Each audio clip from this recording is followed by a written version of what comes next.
Услугата лаптоп под наем може да се окаже доста изгоден вариант за спестяване на излишни разходи, когато човек се нуждае от техниката за няколко дни или седмици. Ако ви трябва 20 компютъра за 7 дни, може да спестите хиляди левове, като ги вземете под наем вместо да ги купувате. У нас все повече държавни организации и частни фирми се възползват от услугата срещу сумата от 9 до 20 лева на ден. Предимството да се вземе лаптоп под наем е когато наемането спестява покупката.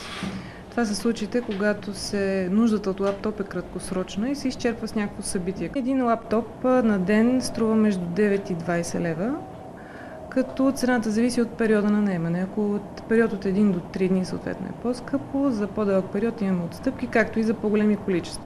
Изискванията към наемателя са да има валидни документи за самоличност, а заплащането на целия период става в момента на наемане. Подписва се договор за наем, оставя се паричен депозит в рамките на 100 лева на компютър, като той не е повече от 500 лева. Ако се вземат над 20 компютъра, депозитът остава 500 лева. И единственото изискване към наемателя е да има валидни документи за самоличност или БУЛСТАТ, ако е фирма. Въпреки кризата и драстичния спад в цените, все повече хора предпочитат да наемат компютри.